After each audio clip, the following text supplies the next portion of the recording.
And it's really a privilege to not just moderate this session we're about to have, but to also have a special connection to the foundation, as both myself and my younger brother are beneficiaries of the impact and transformation the foundation is actually looking forward to make. So without any further ado, we'll be moving forward into the session we are about to have here. So the very first on our list, her name is Mary. Please, a round of applause as Mary comes on board. Right after Mary, we have Elizabeth. Coming right up after Elizabeth, we've got Grace. After Grace, we've got Tolu and we've got Joba. Coming up right after, we have our president in the making. We've got Joseph Awutumbo. And the last, but definitely not the least, we've got Rhema Iyora, a scholarship recipient of the Special Foundation for over 8 years. So without any further ado, we'll be starting from something simple but powerful. So Mary, I'll be starting with you. What has education helped you to do outside of the classroom? Education has helped me believe in myself. Now I can speak confidently and boldly in front of others, respect opinions, and handle situations. So I want to say a very big thank you for the Special Foundation for allowing me to stay in school where I don't just learn subjects, but now I'm a better version of myself. At what point did you first start to feel like a leader? At what point did you know you had it within you to actually, bear the mark of a leader? I started to feel like a leader when I represented my school in an inter-school debate. I knew at that moment that I was nervous, but looking toward the audience and seeing the smiling faces of my classmates and also the encouraging look in their eyes, I realized I wasn't just speaking for myself. I was speaking on behalf of the whole school. That day on that podium, I felt like a leader. Just like now, speaking in front of a crowd of partners and sponsors, I know I am speaking for myself and all other beneficiaries. Just to say a very big thank you to our sponsors and to the Special Foundation for being there for us when we needed you the most. I started to feel like a leader when I can choose the right thing at the right time. I can make a choice for myself that this thing is good and this is bad. I can differentiate between good thing and bad things. So, Grace, now that you've grown, let's look at how that growth is showing up.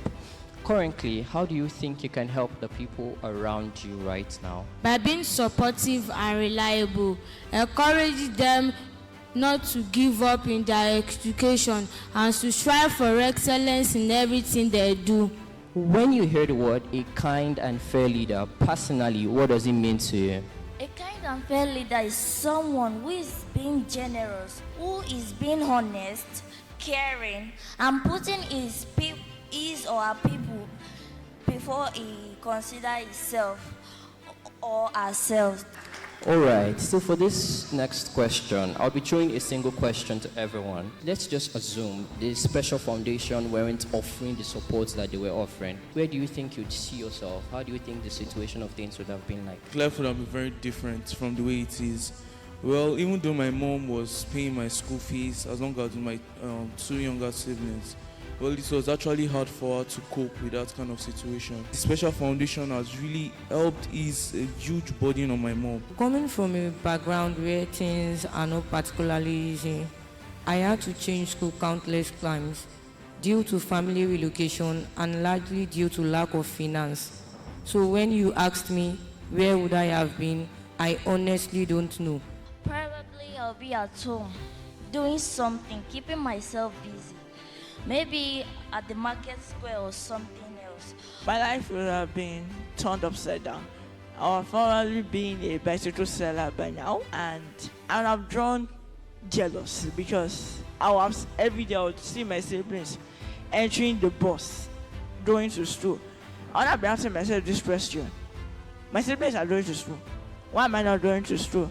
I could have been fishing all day and all night, looking for the money I can't get. My life could have been as far as the edge of my modes, because I'll be facing many challenges. I'll be seeing my mates going to school, but my parents can't afford, to pay school fees. My life will be more challenging and uncertain. I may not have the privilege to come to school at Frederick Academy, so it has make work easier for my parents, and to pay for other fees in my school, like lesson fees, exam fees, and PTA meeting. Truly, I may not be in school and may not have the opportunity of being who I am today. Support coming from the Special Foundation for more than 5 years now has really kept me in class, kept my dreams and hopes of becoming a medical practitioner. And I think that with this, the Special Foundation has provided me with mentorship, education, and encouragement. So I want to say a very big thank you to the Special Foundation for allowing me to be in school. Thank you. So I say this to the Special Foundation. Thank you for being a platform that doesn't just educate, but empowers and shapes the future. And I came across something so beautiful from the founder, and I would end on this note. He says, the best of us is in each of us, but the completion of us is in another person. And this is because every opportunity given has the power to change a life, and every life change has the power to change the world. Thank you all for being a part of this session. I remain your humble host, Victor Akinlade. Thank you. Make some noise! I think a standing ovation is in order. You guys stand and take a bow. You guys can stand there and take a bow. Come on, keep that round of applause coming. That was incredible. Grace, Elizabeth, Joseph, Joba, Tolu, Pamela, Mary, Rhema, and Victor.